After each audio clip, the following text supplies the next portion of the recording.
Hello children. Now same chapter 3, changes in profit sharing ratio. Next topic is accounting for revaluation of assets and liabilities when there is change in the PSR of existing partners. Now I am going to tell you what is revaluation account. Why it is need to be prepared. इसकी जरूरत क्यों है हमें revaluation account की? तो revaluation account is a type of a nominal account. Like in this case, when it is changes in profit sharing ratio, revaluation of assets and liabilities becomes necessary because the changes in the value of assets and liabilities belongs to the period prior to change in profit sharing ratio and hence must be shared by the partners in their old profit sharing ratio. देखो मैं आपको शुरू से बताती हूँ. Assets and liabilities of a firm must go be revalued at the time of change. मैंने आपको बताया था फर्स्ट इंट्रोडक्शन क्लास में कि assets and liabilities जो होती हैं वो historical cost value पर होती हैं हमारी. That cannot be changed unless and until वो sold ना हो या revalued ना की जाए. ठीक है, तो उसमें अभी मैंने आपको सर्कमस्टांसेस बताए थे फर्स्ट ट्यूटोरियल में कि सर्कमस्टांसेस होते हैं हमारे कब रीवैल्यू करवाने की जरूरत पड़ती है, जब changes in profit sharing ratio होता है. Now the cases profit sharing ratio in changes in profit sharing ratio. तो ये हमारा कौन सा टाइम आया कि हम अपनी असेट्स और लायबिलिटीज को क्या करवाएं, रीवैल्यूएट करवाएं. ठीक है. The reason is that the realizable or actual value of assets and liabilities may be different from those shown in the balance sheet. ठीक है, जो बैलेंस शीट में शो होती हैं और जो रीवैल्यू होती हैं उन दोनों की वैल्यूज में डिफरेंस होता है. या तो वो इंक्रीज हो रही होती है या वो डिक्रीज हो रही होती है या सेम भी होती हैं. तो जब सेम होती हैं तो उसमें कोई फर्क नहीं पड़ रहा होता. अगर इंक्रीज और डिक्रीज हो रही होती है तो उसके लिए फिर हम ट्रीटमेंट शुरू करते हैं अपना. ठीक है. It is possible that with the passage of time some of the assets might have appreciate obvious भाई by the flex of the time हम क्या करते हैं कि जैसे जैसे टाइम निकलता रहता है हमारी कुछ असेट्स की जो वैल्यू होती है वो एप्रिशिएट भी होती है, like building and property and all, और डेप्रिशिएट भी होती है. जैसे डेप्रिशिएट का मतलब होता है आपकी जो फिक्स असेट्स होती हैं अदर लाइक फर्नीचर है, मशीनरी है, तो ये सब जैसे जैसे आपके व्हीकल्स हैं जैसे जैसे यूज होते हैं by the passage of time, ठीक है, इनकी वैल्यूज क्या होती रहती हैं, कम होती रहती हैं, डेप्रिशिएट होती रहती हैं. ठीक है. इस केस में क्या होता है हमारा कि जो भी हमारा रीवैल्यूड आती हैं फिगर्स, चाहे वो असेट्स हो चाहे लायबिलिटीज हो, उनके लिए हम एक अकाउंट ओपन करते हैं जिस अकाउंट का नाम होता है हमारा रीवैल्यूएशन अकाउंट. तो in such a case revaluation of assets and liabilities is done with the help of a new account called revaluation. Sometimes it is all revaluation account को it is also called as profit and loss adjustment account. बेटा हमेशा याद रखना है, this is the second name of revaluation account. This is profit and loss adjustment account. Okay. Now the next thing is this account is what is the nature of this account, revaluation account? The nature of this account is nominal nature. Therefore if there is loss due to revaluation, ठीक है, revaluation account is debited. If the result is in a profit, revaluation account is credited. That I'll tell you how you will do the journal entries through this specimen or the some other one. ठीक है. Now see children, अब मैं आपको बताती हूँ कि जो हमारे रीवैल्यूएशन होता है असेट्स एंड लायबिलिटीज का when there is change in PSR, ये होता है टू वे से. वन वे मैं आपको आज बता रही हूँ, आज क्लास है वन वे की. हमारा पहला है when revised values are to be recorded. वो ये बोल रहा है रिवाइज्ड का, मैं बार बार बोल रही हूँ रिवाइज्ड किसे कहते हैं, एक जो हमारी होती हैं वैल्यूज जो चलती आ रही हैं, एक्चुअल वैल्यूज. ठीक है, एक्चुअल वैल्यूज. और एक वैल्यू होती है जो रीवैल्यू होती है हमारी. ठीक है, कि हम असेट्स और लायबिलिटीज की वैल्यूज को मार्केट में जाकर वैल्यू करवा रहे हैं. ये वाली जो वैल्यू थी हमारी, ये तो हमारी बुक वैल्यूज थी कि हमने अपने तरीके से क्या लेकर चल रहे हैं उसको. ठीक है. तो रिवाइज जब होती हैं वैल्यूज तो वो रिकॉर्ड करनी है बुक्स में. तो उस केस में बेटा देखो हमारा रीवैल्यूएशन अकाउंट बनता है. तो ये स्पेसिमेन है रीवैल्यूएशन अकाउंट. देखो सेम पर्टिकुलर अमाउंट. अब आपको इसके अंदर मेन क्या देखना है कि हमें डेबिट क्या करना है और क्रेडिट क्या करना है. बहुत सिंपल है, उसको ध्यान से रखना है. टिप्स पे होना चाहिए ये आपके कि हम कर क्या रहे हैं. जब भी असेट्स की वैल्यू में डिक्रीज होगा। अब असेट्स की वैल्यू में डिक्रीज क्या, एक आपको फिगर दी जाएगी बैलेंस शीट में, ठीक है, और एक फिगर दी जाएगी आपको एडिशनल इंफॉर्मेशन में। अगर इन दोनों की वैल्यू में डिफरेंस आ रहा है और वो अगर डिक्रीज हो रहा है तो आपको यहां पर लेना है। मैं असेट्स की बात कर रही हूं अभी फिलहाल, ठीक है। अगर इन दोनों की बैलेंस शीट की वैल्यू और एडिशनल इंफॉर्मेशन की वैल्यू में डिफरेंस आ रहा है और अगर वो डिक्रीज हो रहा है असेट्स में, तो वो आपको यहाँ पर रीवैल्यूएशन अकाउंट को आपको डेबिट करना है, ठीक है। इसका ही ऑपोजिट, अगर इंक्रीज हो रहा है डिफरेंस तो आपको रीवैल्यूएशन अकाउंट को क्रेडिट करना है। इसी का ही ऑपोजिट अगर लायबिलिटीज, अब लायबिलिटीज में देखो, लायबिलिटीज अगर इंक्रीज हो रही है वैल्यू में तो वो क्या हो रही है, रीवैल्यूएशन अकाउंट को डेबिट कर रहे हो। इसी का ही ऑपोजिट, आपका लायबिलिटीज अगर डिक्रीज हो रही है तो रीवैल्यूएशन अकाउंट को क्रेडिट कर रहे हो। प्रॉफिट आता है तो ऑब्वियस सी बात है रीवैल्यूएशन अकाउंट डेबिट होता है और पार्टनर्स कैपिटल अकाउंट क्रेडिट होता है। अगर लॉस आता है तो रीवैल्यूएशन अकाउंट क्रेडिट होता है और पार्टनर्स कैपिटल अकाउंट्स को हम क्या करते हैं, डेबिट करते हैं, क्योंकि जितना भी प्रॉफिट और लॉस होता है वो किस में डिस्ट्रीब्यूशन होता है, उसका हमारे पार्टनर्स में डिस्ट्रीब्यूशन होता है, वो भी कौन सी रेशो में, ओल्ड रेशो में, ठीक है।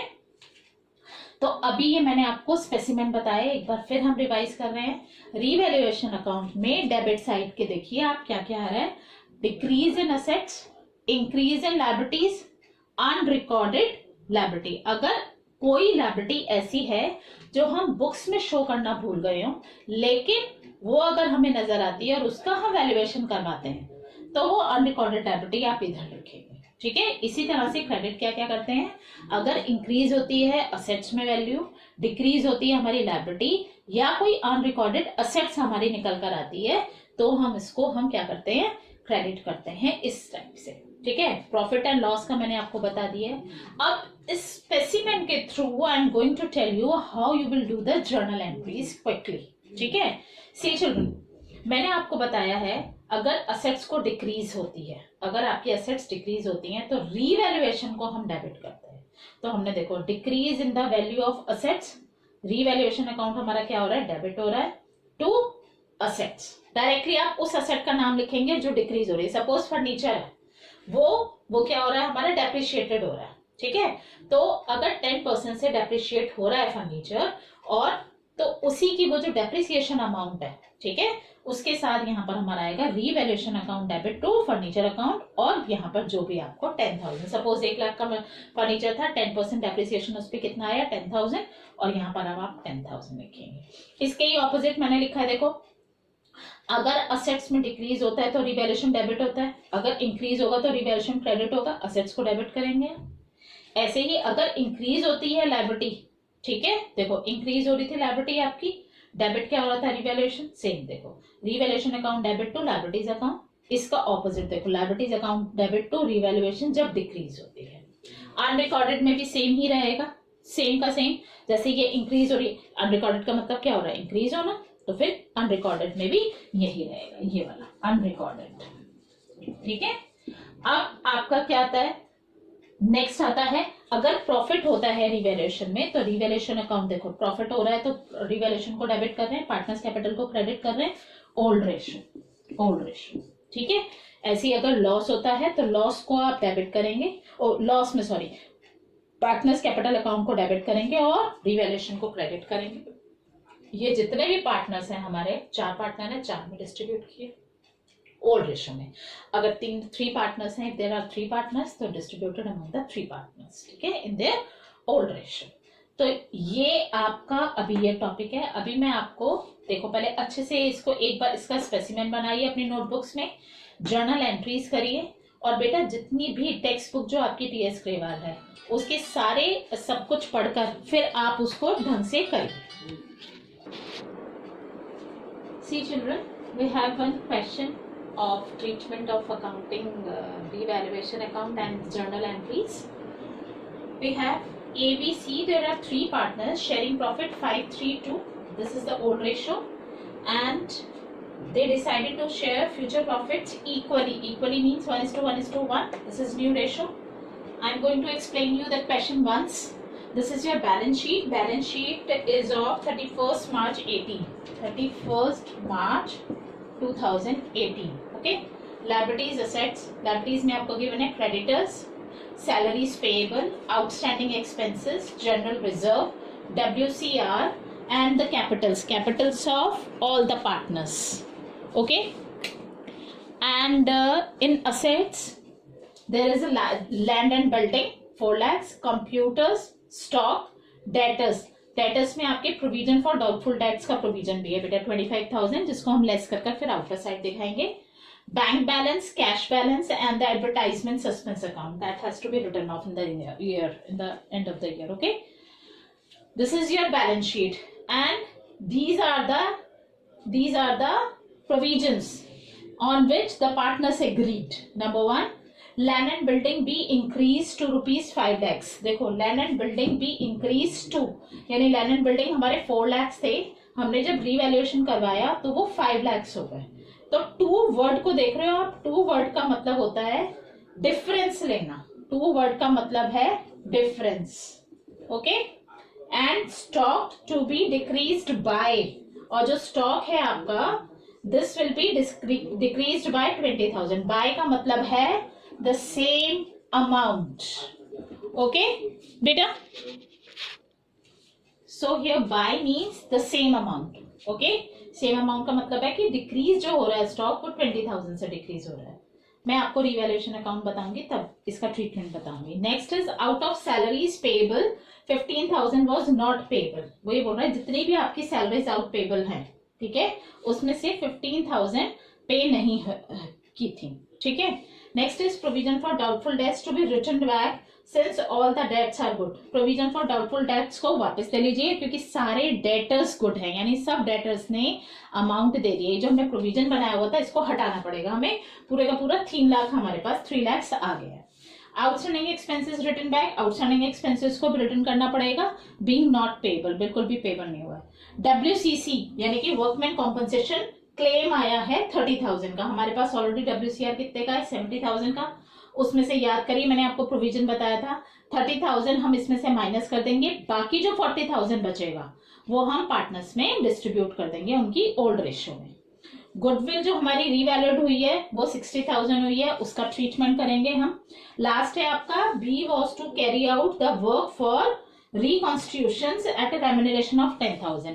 बी बोल रहा है पार्टनर बी को ये काम दिया गया है कि आपको ये रिकॉन्स्टिट्यूशन का टास्क कंप्लीट करना है, तो इसके लिए फर्म आपको रेम्यूनरेशन दे रही है 10,000 के. ठीक है बेटा, इसमें ये केस आप बिल्कुल आराम से याद से कॉन्सेप्ट क्लियर करेंगे. रेम्यूनरेशन जो दे दिया जाता है उसके ऊपर या नीचे जो भी एक्सपेंसेस पे करने होते हैं वो पार्टनर का काम हो जाता है, फिर चाहे वो मोर हो चाहे लेस हो. अब जैसे इसमें उनको रेम्यूनरेशन दिया गया 10,000 का, जो एंट्री होगी हमारी वो रेम्यूनरेशन के साथ होगी पार्टनर की. ठीक है, उसमें फिर ये जो एक्सपेंसेस पे कर रहा है 4,000 उससे हमारा कोई लेना देना नहीं होगा. ठीक है, बाकी और जो कहां पर चीजें जाएंगी ये सारी वो मैं आपको बताऊंगी. ठीक है बेटा, अब मैं इसका सोल्यूशन करूंगी. इस क्वेश्चन को आप एक बार आराम से कॉपी पे नोटबुक पे नोट कर लीजिए एक बार. See children, now we are going to prepare revaluation account. First entry was value of land and building to increase to 5 lakhs. तो इंक्रीज हो रही है तो हमारा, अब आप उसमें देख लीजिएगा स्पेसिमेन निकालिए. रिवैल्यूएशन में कहां पर जाता है ये, बाय लैंड एंड बिल्डिंग, और डिफरेंस मैंने आपको बोला था अगर 2 होता है तो डिफरेंस. नेक्स्ट वो बोल रहा है स्टॉक डेप्रिशिएट हुआ था हमारा, टू स्टॉक कर यहाँ पर आपका 20,000 आएगा. फिर नेक्स्ट उसने बोला है आपको प्रोविजन फॉर डाउटफुल डेट्स आपको सारे वापस देने पड़ेंगे बिकॉज डेटर्स आर गुड. इसका मतलब ये क्या हो रहा है, हमारा प्रोविजन क्या होते हैं, लायबिलिटीज क्या हो रहे हैं आपके, कम हो रहे हैं. तो यहाँ पर आपकी लायबिलिटीज जो होती है, देखो मैं यहाँ पर लिख देती हूँ, यहाँ पर लायबिलिटीज और यहाँ पर असेट्स. ठीक है, यहाँ पर इंक्रीज होगी असेट और यहाँ पर लायबिलिटीज डिक्रीज होगी. तो लायबिलिटीज डिक्रीज होगी तो प्रोविजन फॉर डाउटफुल डेट्स कितने थे आपके, ये 25,000. ठीक है. नेक्स्ट आपका है सैलरीज पेएबल, वो भी नहीं पेएबल होंगी. तो इसका मतलब ये भी हमारा क्या हो रहा है, कम हो रहा है लायबिलिटी बाय सैलरीज पेएबल. ये भी आपका वैसे ही आ जाएगा 15,000. नेक्स्ट आपका क्या है, outstanding expenses are to be written bank being not payable, ये भी आपकी क्या हो रही है, लायबिलिटी कम हो रही है. By outstanding expenses this will be 20,000. Okay, next देखो क्या कह रहा है वो. नेक्स्ट वो बोल रहा है प्रोविजन WCR जो आपका था वो 70,000 का था, उसमें से क्लेम बनकर आया 30,000 का, यानी 40,000 अभी भी बचा है. तो वो 40,000 हमारे पास जो बचा है, इसमें बेटा WCR की कोई एंट्री नहीं होगी. रीवैल्यूएशन का जो केस होता है वो ध्यान से पढ़िएगा, जो मैंने WCR में बताया था कब रीवैल्यूएशन अकाउंट आएगा. इसमें इस केस में नहीं आएगा रीवैल्यूएशन अकाउंट. ठीक है. नेक्स्ट आपका है गुडविल रीवैल्यूड हुई, और फिर लास्ट है आपका B was to carry out, उसको रेम्यूनरेशन मिले थे 10,000 के, तो हम यहाँ पर लिखेंगे टू बीज कैपिटल अकाउंट रेम्यूनरेशन जो उसको मिले 10,000. ठीक है, ये आपका कंप्लीट हुआ. यहाँ पर आप उसका प्रॉफिट या लॉस जो भी आपका आ रहा है ये निकालेंगे. जो बेटा इक्वल करना होता है, बैलेंस जो लेना होता है वो इक्वल स्पेस पे लेना होता है. ठीक है, इसको टोटल करिए, इसमें से ये माइनस करिए, तो ये आपका आ जाएगा 1,30,000. और फिर ये आपका आया to profit transfer to capital account. ठीक है, ABC. रेशो इनकी क्या थी बेटा, 5:3:2 ओल्ड रेशो, 5:3:2. ये आपकी ओल्ड रेशो में डिवाइड होंगे. 65,000. You do it the calculation on your own. ये नहीं कि मैं उसको कर रही हूं तो आप उसको कॉपी करते रहें, आप इसको देखेंगे, खुद ही कैलकुलेट करेंगे. तो ये आपका 1,30,000 जो रिवैल्यूएशन आ गया, ये तो आपका रिवैल्यूएशन अकाउंट था. ठीक है, अब हम बनाएंगे इसी के थ्रू जर्नल एंट्रीज. इसकी आप ध्यान से देखिएगा, journal entries as a whole सारी बनानी है बेटा. ठीक है, we have a less space, तो बेटा उसको ध्यान से करेंगे इसलिए. ठीक है, अब रिवैल्यूएशन की एंट्री, सबसे पहली एंट्री जो होगी हमारी, ठीक है, वो होगी, आप हमें या तो देखिए कोई सा भी आपके हिसाब से जो हमारे रिवैल्यूएशन अकाउंट क्रेडिट हो रहे हैं तो उसको पहले ले लीजिए, या रिवैल्यूएशन अकाउंट जो डेबिट हो रहे हैं उसको ले लीजिए, आपकी मर्जी. ठीक है, तो हम चलो ऐसे ही करते हैं कि रिवैल्यूएशन अकाउंट जो हमारे क्रेडिट हो रहे हैं, ठीक है, वो पहले लेते हैं. तो कौन कौन से क्रेडिट हो रहे हैं देखिए जरा. First entry land and building account debit. देखो डेबिट हम इसको करेंगे, रिवैल्यूएशन अकाउंट क्रेडिट हो रहा है तो रिवैल्यूएशन अकाउंट को क्रेडिट करेंगे, ये डेबिट करेंगे. बाय वैसे भी डेबिट होता है ना. Land and building, provision for doubtful debts debit, और क्या क्या है, salaries payable debit and outstanding expenses debit to revaluation account. ठीक है, तो ये कितना कितना आ गया आपका, हमारा यहाँ पर आया 1,25,000, 15,000 एंड 20,000. इन सबको ऐड करेंगे, ये आपका आ जाएगा 1,60,000.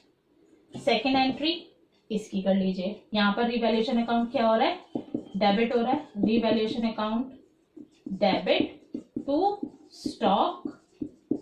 ठीक है, और टू आपका बीज कैपिटल. ये कितना आ गया आपका 20,000, और ये आ गया आपका 10,000, तो दोनों मिलाकर ये 30,000 आ गए. ये आपका ये वाला काम खत्म हो गया. ठीक है, अब आप बैलेंस शीट में देखिए, हमें एक तो काम करना है उसका WCR का, है ना. जो WCR हमें 70,000 दिया हुआ था और उसको हमने 30,000 का तो क्लेम निकाल दिया था. ठीक है, तो बाकी जो 40,000 बचा वो हमें किस में हमने वो करना है, पार्टनर्स में. WCR account debit 70,000 to WCC कितना आया था 30,000, to A to B to C, बाकी का कितना बचा था 40,000.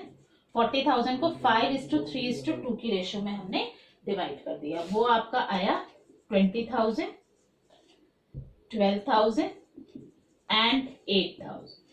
ठीक है, नेक्स्ट एंट्री आपको जनरल रिजर्व दिया हुआ था, उसके अंदर जनरल रिजर्व को आप डिस्ट्रीब्यूट करेंगे. General reserve account debit to A to B to C. Same बेटा ओल्ड रेशो आपको दिया हुआ था 50,000, 50,000 को आप डिवाइड करेंगे, कितना आएगा? 25, 15, 10, 25, 15 एंड 10। तो काउंट करते जाओ, अभी आपकी कितनी एंट्रीज होती जा रही हैं। ठीक है, अब आपका जो आया था प्रॉफिट, ये वाला प्रॉफिट डिस्ट्रीब्यूट करेंगे। रीवैल्यूएशन को क्या करते हैं? डेबिट करते हैं। तो आप revaluation account debit to A, to B, to C. ठीक है, रीवैल्यूएशन अकाउंट आपका आया 1,30,000। इसको आप डिस्ट्रीब्यूट करेंगे, हमने ऑलरेडी किया भी हुआ है। 65,000, 39,000 एंड 26,000। ठीक है, ये आपका एंट्री हो गई। और लास्ट एंट्री हम करेंगे गुडविल रीवैल्यूएट की। बेटा उसके लिए आप पहले एसपी और जीपी निकालेंगे, और एसपी और जीपी निकालने के बाद आपकी जो एंट्री होती है गेनिंग टू सैक्रिफाइसिंग, वो करेंगे।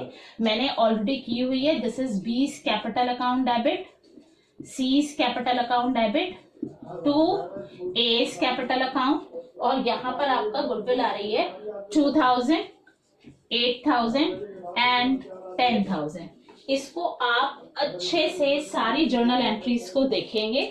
मैंने through specimen of this revaluation account entry only we have done all these entries against all these, कि आपका ये रिवैल्यूएशन अकाउंट में भी आपको जो एंट्रीज दी हुई थी, उसके अलावा apart from this revaluation some of the transactions have been given in your question also, like journal reserve, WCR, goodwill revaluation। तो ये सब भी आपको ध्यान से जर्नल एंट्रीज खत्म करनी है। तो this is the topic of specimen of revaluate, how to prepare revaluation account and how will do the journal entries.